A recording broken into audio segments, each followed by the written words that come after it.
بسم اللہ الرحمن الرحیم۔ اردو لازمی جماعت نحم سبق نمبر 3 کاہلی، جس کے مصنف ہیں سر سید احمد خان، اور یہ سبق لیا گیا ہے مقالات سر سید حصہ پنجم سے۔ اس کی مشق ریکارڈ کرتی ہوں۔ پہلا سوال ہے، مختصر جواب دیں۔ دلی قوا کو بیکار چھوڑ دینے کا کیا مطلب ہے؟ دلی قوا کو بیکار چھوڑ دینے کا مطلب دماغی صلاحیتوں سے کام نہ لینا اور کسی بات کی فکر اور کوشش نہ کرنا ہے۔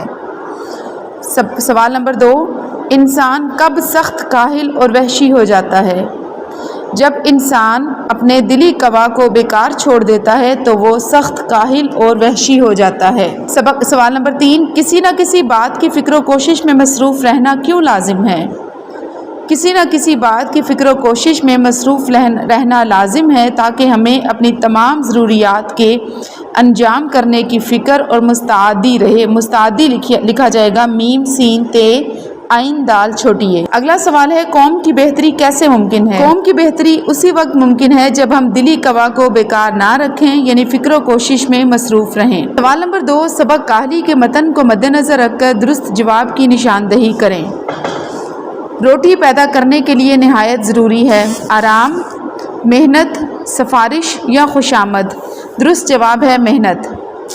لوگ بہت کم کاہل ہوتے ہیں، بے فکر رہنے والے، خوش گپیاں کرنے والے، روزانہ محنت کرنے والے یا خود میں مگن رہنے والے؟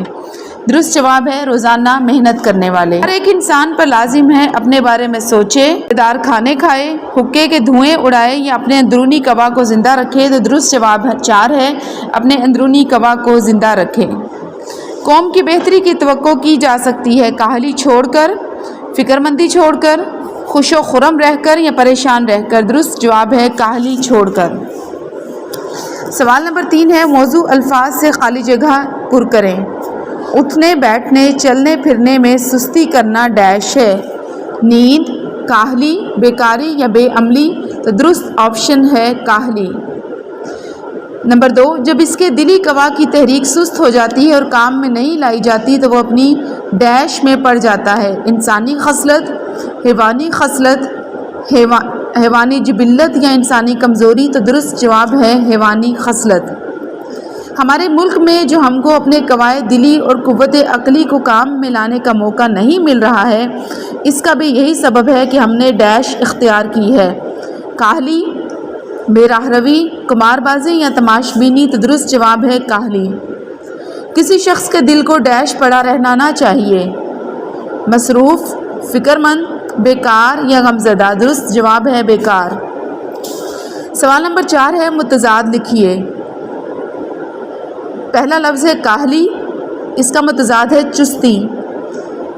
اگلا ہے عقل اور اس کا متضاد نادانی۔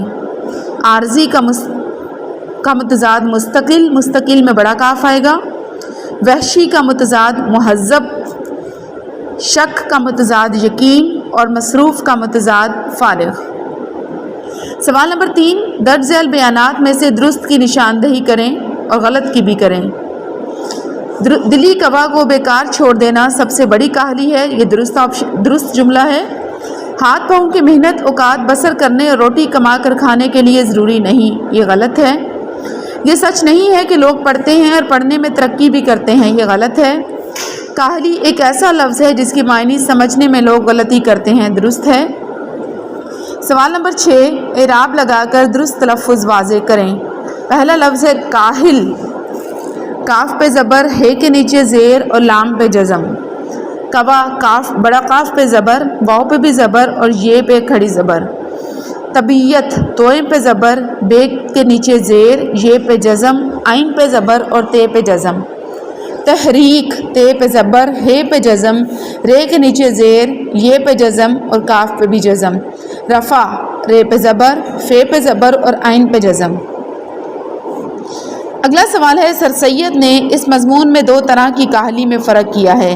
ایک وہ جو ہاتھ پاؤں سے محنت نہ کرنے کا نام ہے، اور دوسری وہ کاہلی ہے جس میں انسان کے دلی قوا بیکاری میں پڑ جاتے ہیں۔ سر سید دوسری کاہلی کو بری کاہلی قرار دیتے ہیں۔ غور کر کے بتائیں کہ دلی قوا کی بیکاری کا کیا مطلب ہے اور انسان کیسے دلی قوا کی بیکاری کے بعد حیوان اور وحشی ہو جاتا ہے۔ اس کا جواب ہے دلی قوا کو بیکاری کا مطلب ہے عقل سمجھ سے کام نہ لینا، کسی قسم کی فکر اور کوشش نہ کرنا۔ انسان اور حیوان میں فرق عقل کا ہے۔ انسان عقل سے کام لیتا ہے اور اپنے مسائل حل کرتا ہے، لیکن حیوان کے پاس عقل سمجھ نہیں۔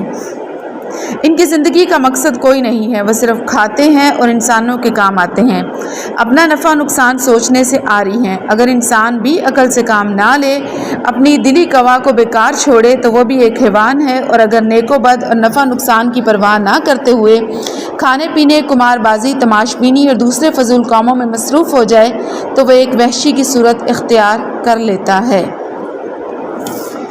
یہاں پہ سبق مکمل ہوتا ہے۔ آگے ایک مضمون ہے انٹرنیٹ کے فوائد اور نقصانات، وہ میں فی الحال ریکارڈ نہیں کروں گی، باقی جو مشق ہے وہ پوری حل ہو گئی ہے۔ اللہ تعالی ہم سب پر اپنا خاص فضل فرمائے، آمین۔